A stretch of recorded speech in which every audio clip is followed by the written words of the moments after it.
This show is supported by Blue Land. You've probably heard that most of us are eating a credit card's worth of plastics every week, but you probably don't know that you're cleaning with microplastics every day.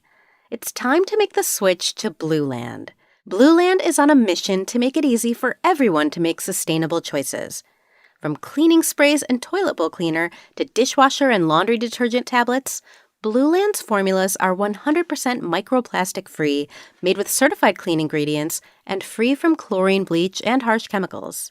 All Blue Land cleaning products are safe to use around your family, your pets, your plants. Plus, Blue Land was named an EPA Safer Choice Partner of the Year, so they're good for the planet as well. Blue Land is trusted in over 1 million homes by people who love not having to choose between the safe option and what actually gets their home clean. Blue Land has a special offer for listeners. Right now, get 15% off your first order by going to blueland.com/prx. Make the switch to Blue Land now by going to blueland.com/prx for 15% off. That's blueland.com/prx to get 15% off. This show is supported by Macy's. Keeping up with trends is a full-time job, but Macy's Fall Fashion Guide makes it easier. And it isn't just for your wardrobe, it's for your home too. This season, Macy's experts recommend country florals for chic, rustic charm and heirloom layers that focus on textures and vintage prints. Candy-coated electronics and tinted tablewares are also trending. Get it all this fall from Macy's Fashion Guide. Shop at Macys.com or in-store. Hello and welcome to This Day, a history show from Radiotopia. My name is Jody Avirgan. This day, October 2013, the Obama administration, now in its second term, is putting the capstone on its signature achievement. They had passed this massive healthcare reform on which they'd expended much of their political capital, a years-long legislative battle, and finally, Obamacare was here. And while they spent a lot of political capital, as I mentioned, maybe they should have spent a little more actual capital on building the website, because almost immediately, healthcare.gov crashed. 4 million people tried to visit that website on that day to sign up for the exchanges. And do you want to guess how many of those 4 million were able to successfully navigate and sign up for health insurance? Think about it. Try and guess. Go lower, folks. Go way, way, way low. 6 people successfully signed up on that very first day. So, here to discuss the very rocky roll-up of healthcare.gov are, as always, Nicole Hammer of Vanderbilt and Kelly Carter-Jackson of Wellesley. Hello there. Hello, Jody. Hey there. We've been wanting to get this story for a long time. We all remember when this went down. We remember the jokes and all that stuff. But it is a really fascinating kind of story, I think, with actually lots of big lessons about how you frame and implement policy. But let's just go through the timeline here. Obviously, everyone, I think a lot of our listeners will remember the long political and policy fight that led to the passage of the ACA, which gets passed in March of 2010. We're now here more than 3 years later. But at some point along the way, Obama says this, and I'm curious whether you feel like this is setting the bar too high, but he's talking about what we're going to bring you, the website for health for the ACA. And he says, look, it's going to be real simple. A website where you can compare and purchase affordable healthcare insurance plans side by side, the same way you shop for a plane ticket on Kayak, the same way you shop for a TV on Amazon. Is that Obama really setting himself up for failure? It shouldn't be. Yeah. It should be that easy, right? Should is a powerful word. Yes, it is. And as we'll talk about, obviously, it's not as easy as it sounds. But I mean, that sets the expectation in 2010, right? That this is going to be like you're going to have your little Amazon shopping cart. You're going to pick your plan, drop it in your little cart, buy it, and that's it. And it would be like the easiest thing you ever encountered in health insurance, which is otherwise like this just Byzantine nightmare. And so that promise is a big one because it offers Americans something that they haven't really ever had access to, which is something simple and affordable in healthcare.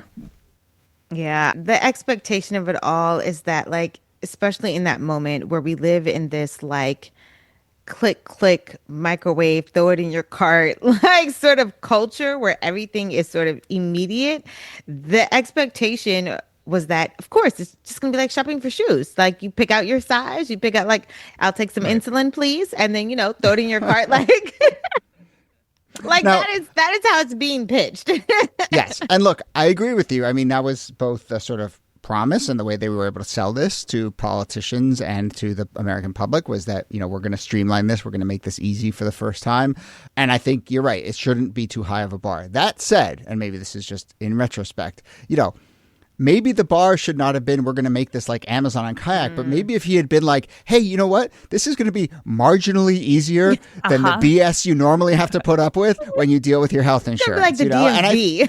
Right, exactly. Like the post and like then people would have been like, hey, a website that crashes for a day or two, that's still better than what I normally have to do. Sounds like the DMV. That's fine. Exactly. But I, not to make too much of this expectation setting because it was a disaster, but that does feel like it taps into a larger sort of thing that was going on with the ACA in general, which is they had to, because there was so much resistance, they had to both like oversell it, but then also compromise it on the political front. And it just became this like really muddled thing. And then it was so huge and they expended so much capital that then they had no hopes but to say like, this is going to change everything in every possible way.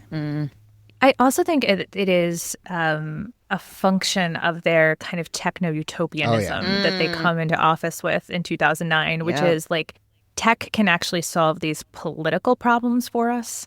And that idea that it was like, we're connected with tech people. They have Chris Hughes from Facebook. Like they feel hip and part of this world, that it shouldn't be that difficult to just turn it into an Amazon. And actually Amazon is the goal for how government should be functioning is itself already a questionable premise. 100%. 100%. Yeah, I mean, I suppose there's a world in which they could have said, you're going to go into an office, and you're going to meet with a real human being. They're going to walk you through some stuff. You're going to fill out some paperwork, and maybe that would have been janky and frustrating and slow as well. Again, I wasn't expecting to start this episode by kind of like caveating and finding sympathy here because they botched it. The website was very, very bad. So let's get down to the nitty gritty of how that happens. So, it's 2 years that they're working on building this website.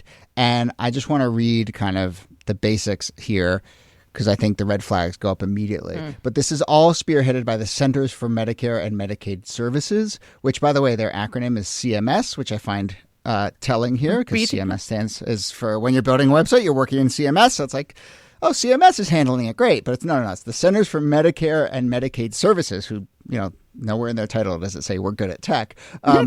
And they, all told, eventually award 60 contracts to 33 different vendors over the course of making this.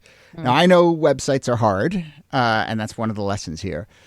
But, man, that feels like it's all sorts of red flags. There are 60 contracts, 33 different vendors.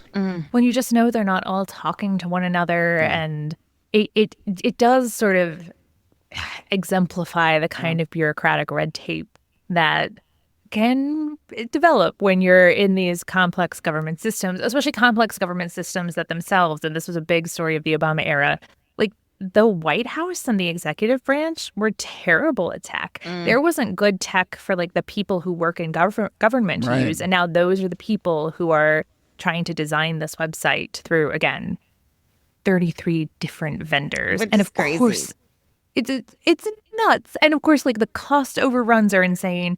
But one hand isn't talking to the other. And so by the time they're getting ready to launch this website, they've spent $500 million. God. They won't let anyone review it. Yeah, there's some there's definitely, and this is always part of any big project, there's a lot of turf war stuff going on here too. Right, where they're like, we got this, don't review it. Because people want to take credit for having done this. Right, I guess that's right. And they test it, right, Kelly? But they do test it, right? They test it like, a few days before they're about to launch. And it crashes with just a few hundred users. We're not talking about 4 million, a few hundred users, and it's crashing. And that is a massive problem. And so, of course, by the time you get to the rollout, and, millions of people are trying to log on, not just a few hundred. The fact that you even got 6 people enrolled is like a victory. It's kind of a miracle. Yeah. If you had been the White House spokesperson at the time and trotted that one out there, I don't know how it would have flown. there was a moment there when that test failed where they should have just Yes. delayed the rollout. Yes. Delaying it would Yes. have been better than what happens. So, Nikki, I mean, I think listeners know this, but you worked on the Obama Oral History Project. I know you have lots of stories about how they look back on this particular incident. But on this question about delay, was there a particular time pressure or reason or hook or some reason that they were like, no, we're going to forge ahead and we're going to launch this thing?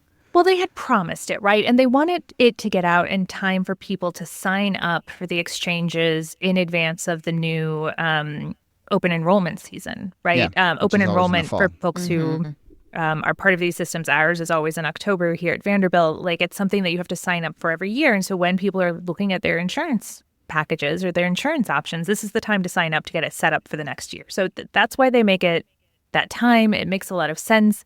They delayed it to 2013 so that it didn't get in the way of the 2012 election. Like, imagine if this was happening in October of 2012. Oh, my gosh, yeah.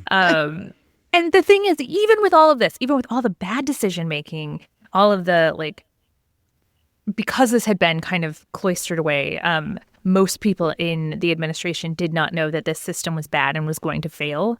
And so it's just a shock to the system when nothing works on the day that it rolls out and nobody has any clue how to fix it. It really does catch them off guard. Yeah. They're caught totally off guard, and they don't have a fix for it. They just know that they're in big trouble. And they're like, oh, well, maybe it's just like rewriting a little code or something. But every time somebody goes in to try to fix it, it just it doesn't work. And the thing is, they're handed the biggest opportunity here, because the very same day that they're rolling out healthcare.gov, the Republicans shut down the government. So this isn't the top story of the day. The top story of the day is the government shutdown.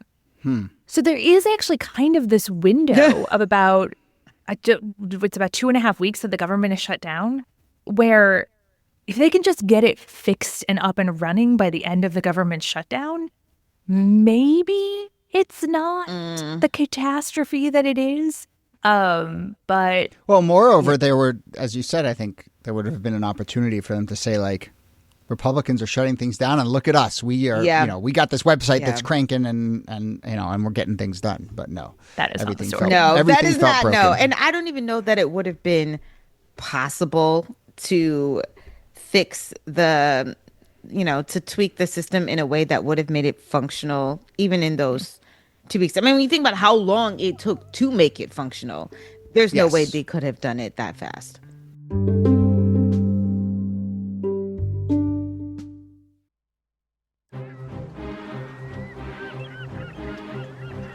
Hello, this is Matt from the Explorers Podcast.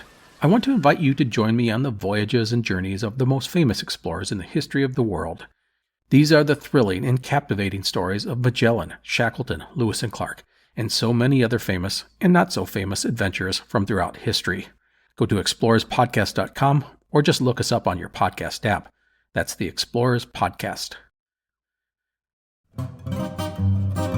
Fall is here, and with it comes cooler nights, heartier meals, and the craving for something warm and satisfying, which is where HelloFresh comes in, bringing you comforting, chef-designed recipes and fresh seasonal ingredients right to your door.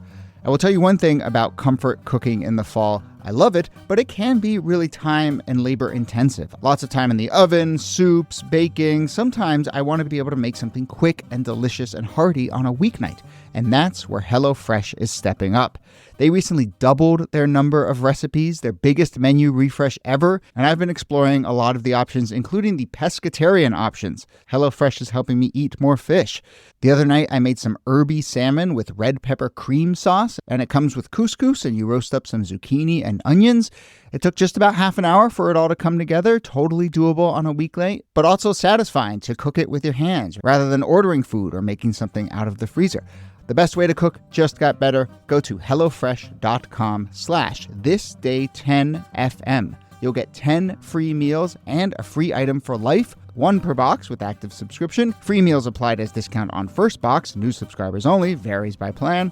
Once again, that's hellofresh.com/thisday10fm.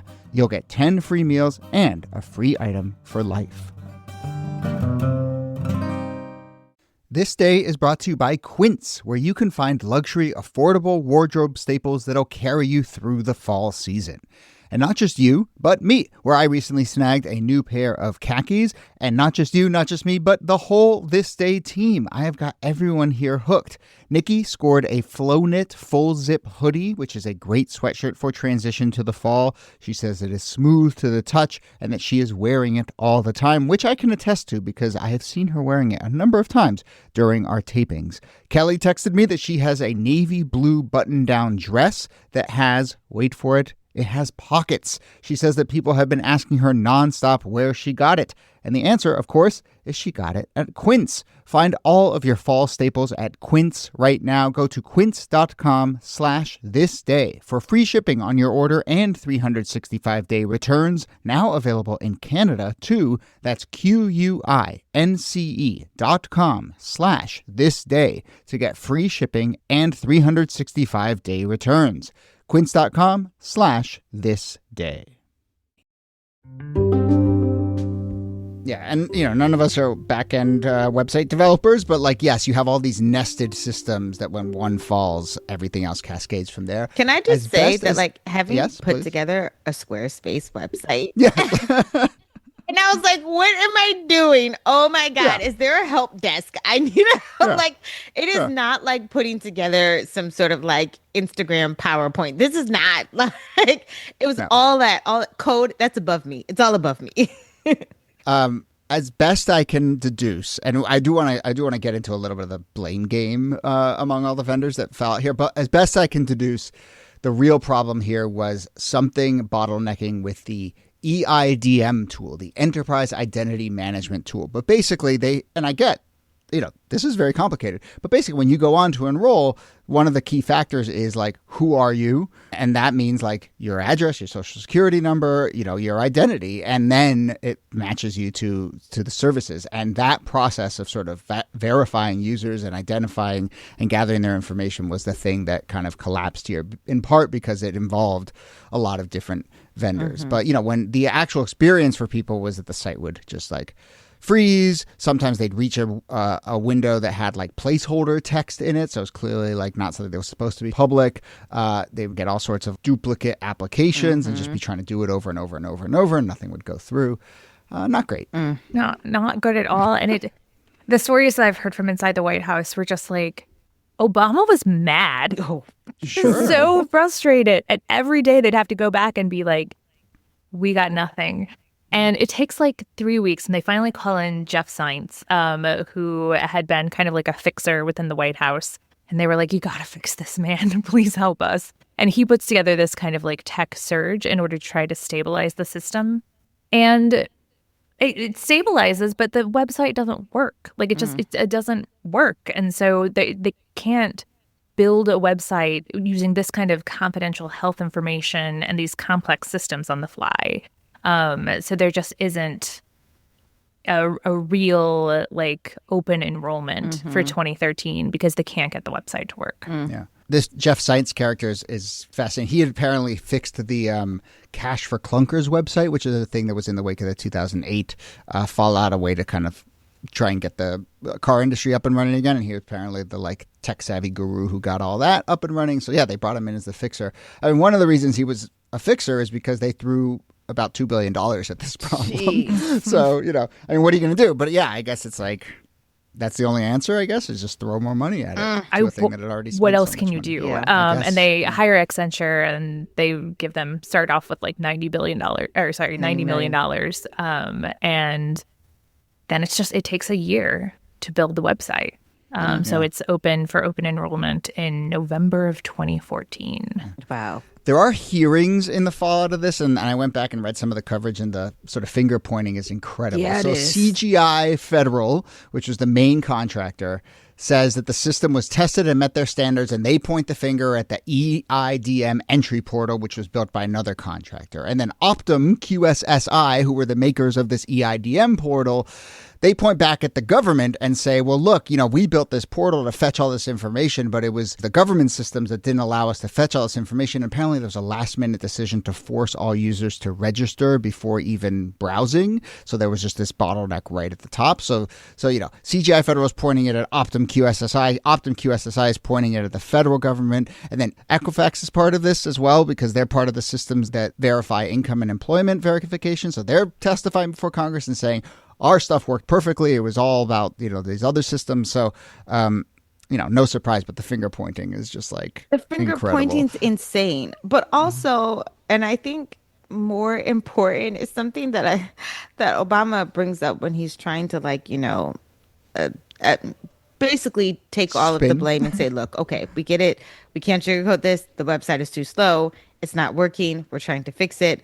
But can we stop rooting for its failure and actually try to root for its success? Because people really do need healthcare. That is the root of it. People need to have coverage. And while we work on that, it doesn't mean that the ACA is not necessary or that it is a failure in its entirety. It just means we have to get the system working. And I think that finger pointing also was see, this was a bad idea from the start. The Republicans took that and just ran with it. And it's no, people do need health insurance.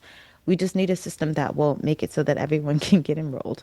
And I think, Kelly, that speaks to the larger issue behind this, because in some ways, this is just a story of the federal government not being tech savvy, not being able to do these kinds of things. You get the rollout of the U.S. Digital Service after this as they try to find ways to make government more online and more functional.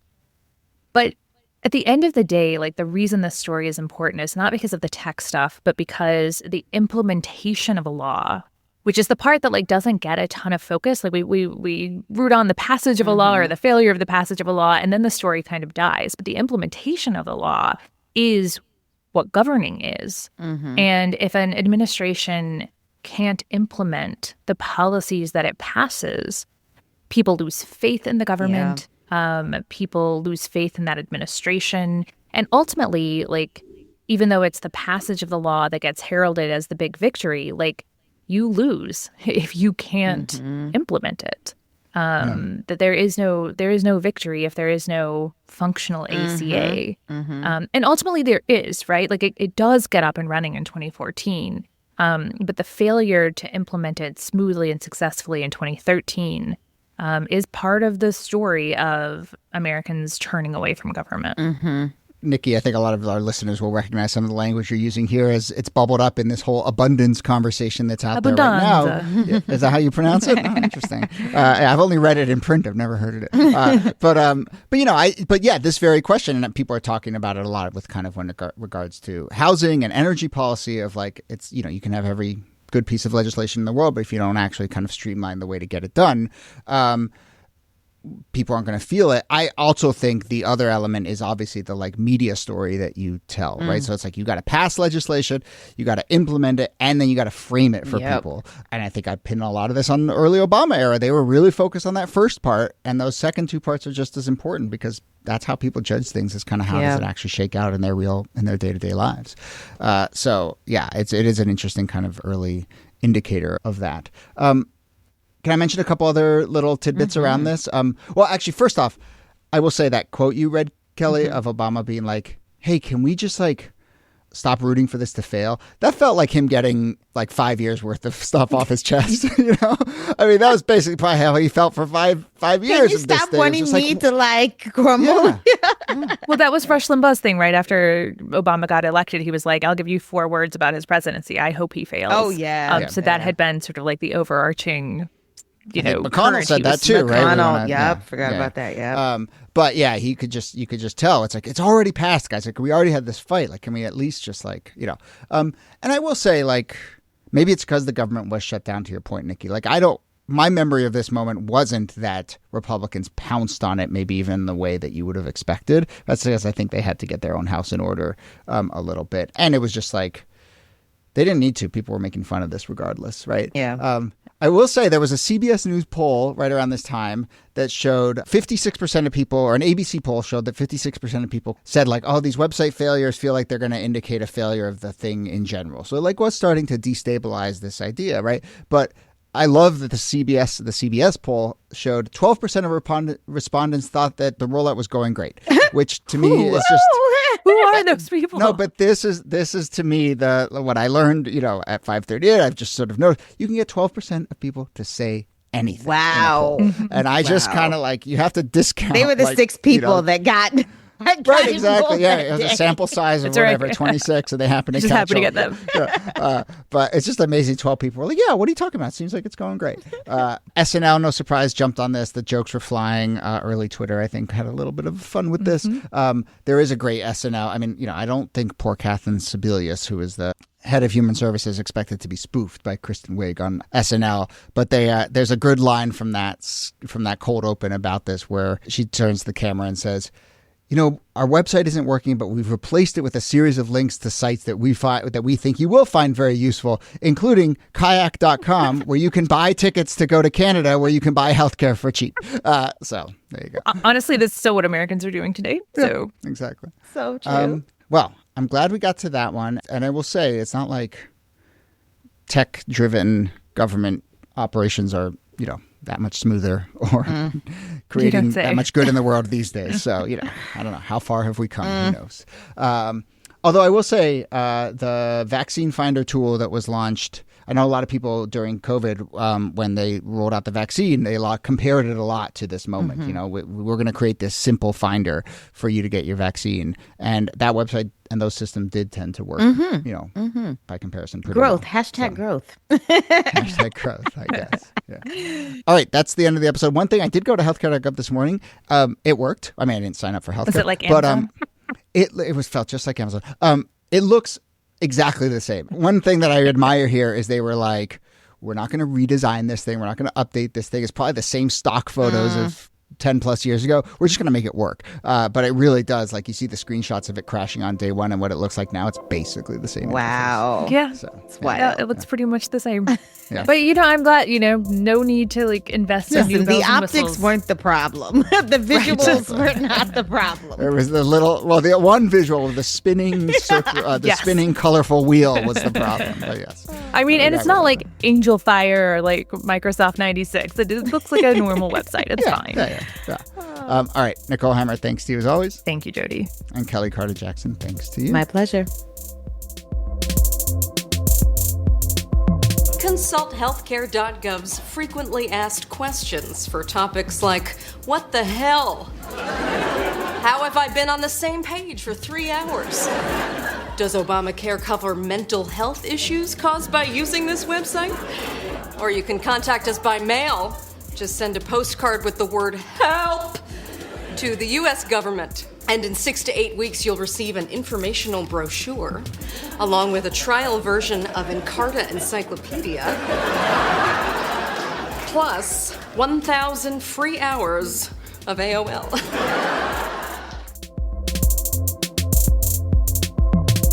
This Day is a proud member of Radiotopia, a network of independent, artist-produced podcasts. Don't forget to sign up for our America250 Watch newsletter. Every Thursday, members get exclusive access to analysis and information about the upcoming semi-quincentennial, commentary from our team, and a list of fascinating things that happened that week throughout history. Join in, find out lots more at thisdaypod.com. You can also follow This Day Pod on Instagram, Blue Sky, and YouTube. Jacob Feldman is our researcher. Brittany Brown is our editor. My name is Jody Abergan. See you soon.